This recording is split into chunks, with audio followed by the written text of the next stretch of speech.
Hi, everyone, and welcome back to the third in our interview series for Woking Means Business today. Yes, 3 in one day. God, I'm not used to doing this. It's usually one a day in the build up to the show, but we're cramming them in now. So this afternoon, for the final interview, we've got Jamie Morgan from Help Me Grow. Jamie, hi, welcome to Good the afternoon, interview Alan. series, and welcome to Woking Means Business. Tell us a little bit about Help Me Grow and what you're doing. So my business, I'm a business coach and marketing consultant, and I help small businesses to work on the rhythmic acquisition of customers, help them get into place some marketing momentum. A lot of my customers, when I start to work with them, they tend to suffer from feast or famine in their business. So either really busy with no money, or they've got some money and no work, and they tend to be on that roller coaster. And I very much help them to get off of that roller coaster by putting some systems and plans and some decent marketing in that produces results.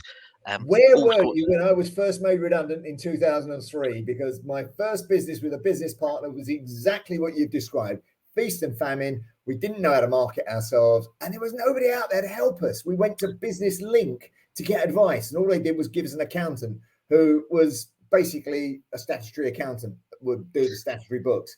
Where were you when I The needed funny you? The funny thing is, Alan, I went through pretty much the same thing. I've run my own businesses coming up for 24 years this year. And when I started out around 1993, 1994, it was a situation that, you went to NatWest Bank, and NatWest Bank ran a 3 or 4 day workshop on how to do some basics of bookkeeping. Business Link were a fantastic organisation. If you were a big business, if you had 50 staff or Yeah, things like that, they had plenty of money to throw at you to help you grow and find investment and find property. But you know what? Our world really is made up of businesses with kind of 1 to 10 staff. Those mum and yeah, pop stores that have got a little place on the high street, yeah, or the little gardeners or electrical contractors, and all of those businesses. And I grew quite a substantial business over 20 years um, through consistent marketing. I learnt the fact that the people that I wanted to do business with, the business I had an electrical and fire safety consultancy, and the buying frequency of my customers was either every year, every 3 years, or every 5 years. But I yeah, knew that I had to market to them multiple times so that I was in the conversation when it came time to buy. yeah, So if like the MOT for your car, if you have that done once a year, there's probably only 6 weeks before the MOT is due, or maybe even just those 2 weeks before your MOT is due, where it's a real pain point that you've got to find somewhere to MOT the car. But you need the awareness of where to go for the rest of the year so that you make that buying choice. So that's something I learned very early on in business. Get good at marketing, and then you're generating the sales. And once you're generating the sales, you've got the money to do all the other growth that you want in business. So, whilst I work with all those different areas with people, the focus is let's get the wheels turning first. Let's get the money being made. Then we yeah. can improve everything else along the way. Yeah, yeah. No, it's really important that, and yeah, so many of the things you've spoken about there really strike a chord with me in my own business journey, and how important it is to really understand who your target market is and remind them that you're there. Because 95+% of the people you talk to or that see your marketing are not ready to buy at that point in time. No. But it's your job as the business owner and a marketer to remind them that you're still there when they are ready. Well, And that's if you don't that's a keep big doing that, realization. yeah, it's the problem, isn't it? That's a big realization most people have pretty early on working with me, and it's not always a happy realization that no matter what you're fantastic at, you've got to become fantastic at marketing. Yeah, So you might be a fantastic landscape gardener, or you might be a fantastic plumber, or you might be fantastic in manufacturing and electronics and engineering. But if you can't communicate what your business does effectively and reach the right audience, you're never going to grow your business. You're always going to be held down to the level that you're working at. yep, absolutely. If nobody knows what you do, they're not going to buy it. Yeah. So you've got to be good at getting yourself out there, getting your business out there. Otherwise, nobody knows you exist. It's the old Kevin Costner Field of Dreams sort of thing, isn't it? Build it and they will come. Will they? It, Hell, it breaks my heart. We've just had a local. I've got a particular passion for barbecue food. I've got family in Texas, and there's a fantastic barbecue restaurant that opened near to Camberley recently, and it's been in business about 7 months, and it's closed its doors. And Oh, you look at all the Facebook reviews, and they said they were never open. You could never find out the times that they were open, and all these basics of business. And it really breaks my heart when we see a small business fail, because that affects real families. You know, yeah, when something like Wilco's goes, yes, I understand that people lose their jobs, and the management committee have got to go off and find another fancy job in an ivory tower somewhere. But and the guys and girls will go off to another supermarket. The investors might lose a little bit of money, but when your local family business shuts, that's a family that got children at the local primary school. They're the ones that donate to the football team. They're the ones that yeah, help at the charity raffles and things like that. So small business for me really is about us having a fantastic community, and seeing that success really helps our local community as well. yeah, yeah. No, I'm with you 100% on that. I'm with you on 100% on that one. So you're actually giving a talk at the expo this year as well, aren't you, Jamie? As you can tell, I do love to. If somebody gives me a soapbox, I tend to get on it. So Um, tell me what the title of the talk is, and then tell me what people are going to tell me a little bit about what people might be able to learn from you if they come and listen to you at the you, expo you're going to next week. put me on the spot with the title now. Paraphrase it. So the talk is all about artificial intelligence.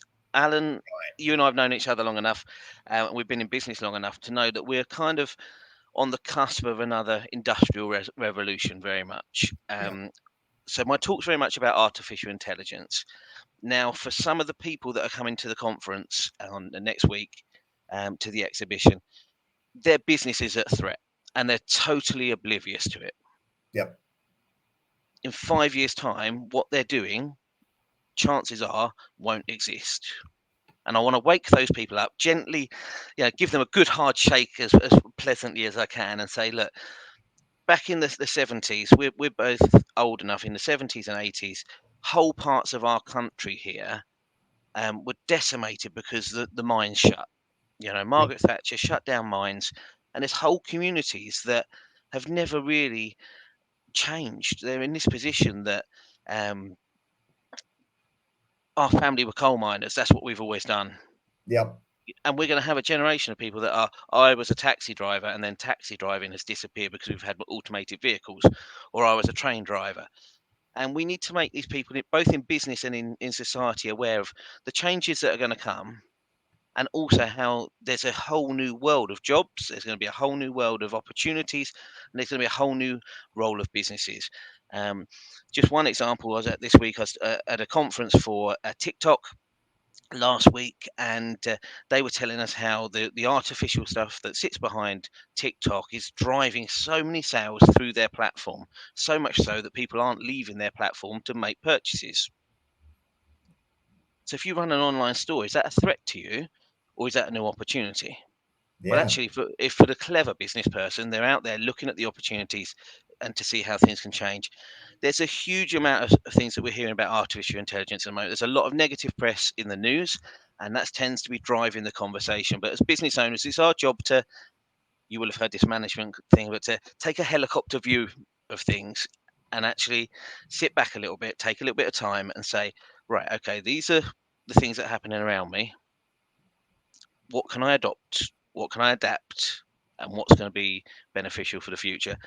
One of the things I'm really passionate about at the moment is all of the artificial intelligence tools that we can do to buy ourselves back time. yeah, Marketing's all about buying customers, but as a clever business owner, we realize that we have to buy time. So we're yes, going to spend money to get time back. So what are the tools that we can implement into our business? And I'm going to be sharing a few of them. There are at the moment over 1,500 AI tools on the market. So I can't go through all of them in 20 minutes, but I'll be sharing about half a dozen tools that business owners can start to put into their business just to free up some time and achieve a little bit more yeah, in less time, but yeah, mainly just to make them aware of what the landscape looks like, because that landscape's changing. It's changing very quickly. If we just think about a computer program, what's it doing? Um, Artificial intelligence works on 3 or 4 different engines. Some of those are visual based, some of those are language based, some of them are pattern based.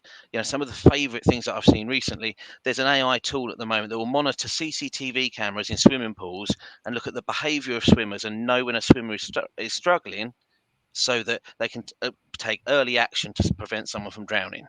yeah, Fantastic yeah, piece of technology. There's other pieces of AI. For example, in your bookkeeping now, QuickBooks and tools like that are introducing AI, and they're matching pairs very, very quickly to do Yep. reconciliation of your Yep. receipts.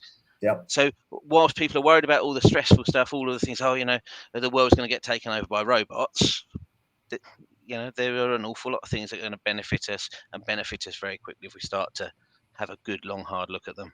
Yeah, yeah. There are a lot of people thinking, saying, oh, this job's going to go with AI or that job's going to go with AI and blah, blah, blah, blah, blah.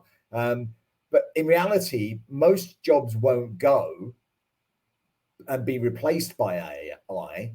They'll be replaced by somebody who uses AI better than you to do your job more efficiently and more effectively.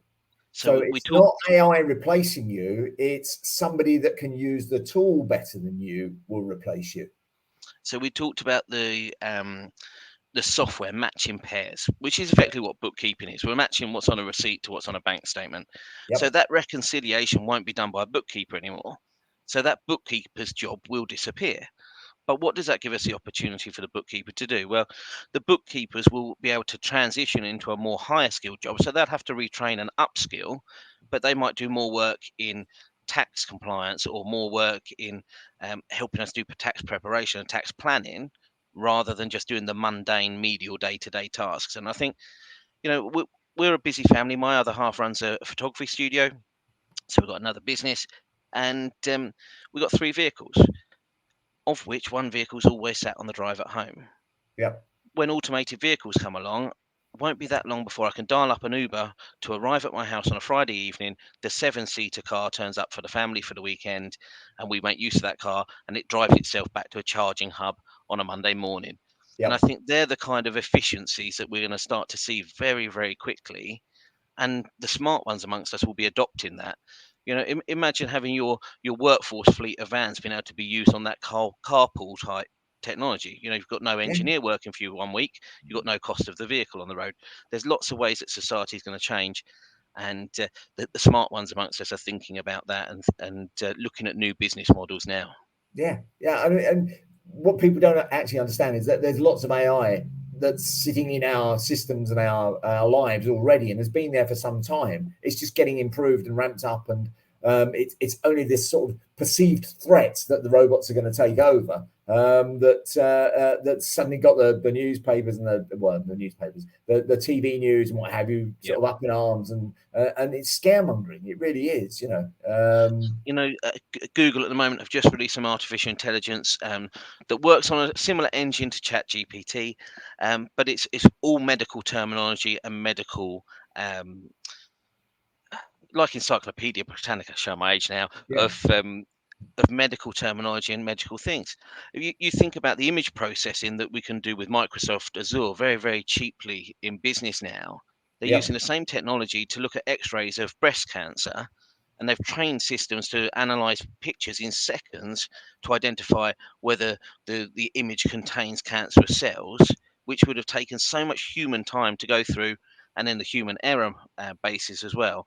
So there's a lot of analytical and data work and pattern reporting and statistic based information that we can do so quickly now. I had the conversation with someone a few days ago, economic development officer from the local council, and he said to me, "Oh, what do you think the jobs of the future will be?" My background was engineering, and I said to him, in my heart of hearts, I hope that we can solve the mundane problems and start automating those so that we can start to deal with some of society's bigger problems. So we've put the energy into the stuff that's really important. And I think, for the next generation, for my daughter, I think we're going to have a massive run on resources, because all of this AI is going to take resources to heat and to cool and to power. So I think resources are going to be a massive challenge for our next generation. And then food and water and all the other things that go with it, without going too far down the water world kind of analogy. But we're getting data centers put in different parts of the world at the moment that to cool in the Arctic and to the Antarctic. We're not quite sure how they're going to um, have an effect on the environment along with it. So there's a massive conversation we're going to be having about artificial intelligence. Yeah, yeah, yeah. It's only beginning, and it's going to be as seismic as the internet was. as seismic as social media, if not bigger. And we've come through those changes and we've adapted. I'm not saying life is better with social media than it was before. In many respects, it's worse. But what we can't control is the fact that there's going to be change. But we can control how we react to that change and how we adopt that change and how we use that change. And that's down to us. And particularly as small business owners, we have to take responsibility for that and make it happen. We do indeed. There's an awful lot going on in the next few months, and it's going to be a great time to see what's happening, and look for those opportunities as well. Yeah. So, Jamie, it's been really interesting chatting to you. I'm going to try and break myself away from my stand to come and listen to your AI talk. It'll be a real pleasure. And yeah, I'm hoping I'm going to have one of my sons on the stand with me so that I can get away and actually do a bit more networking and come and listen to some of the talks. But it'd be good to see you. The show is next Wednesday from 9:30 till 4 o'clock. Free to attend for anyone coming along. Free 2 hours parking at the Working Leisure Centre. If you want to come along to the session beforehand with Guildford Borough Council, you do need to book on that, and that I think starts at either 8 or 8:30. Can't remember. If you go to the Working Means Business website, you can see it, find it there, and book on from there. And then you've got lots of stands, lots of networking opportunities. There's speed networking. If you're watching early, you'll heard me talk to John on Nigawa about speed networking. And you've got great talks like the one from Jamie, and there's another with Paul and Keith on copywriting, which will be quite interesting as well. So lots of stuff going on. Encourage you to come along, get your business buddies to come along, and you can really learn some useful stuff. And I will see you there, Jamie, next Looking Wednesday. forward to it. Looking forward to it, and thanks for your time today. Thank you, Alan. Catch up with you soon. Yep, take care. And I'll be back tomorrow with more exhibitor interviews. So look at the website. The recording of this will be up on the Woking Means Business website immediately we end. So if you only caught just the tail end of it, you can go back and watch from the start. And Jamie, if you want to promote it, the link's there. And if you want a copy to download and use, I can quite easily arrange that for you as well. So that's it for now. See you all tomorrow, and see you, Jamie, next week at the Expo. Bye for now. Cheers. Bye.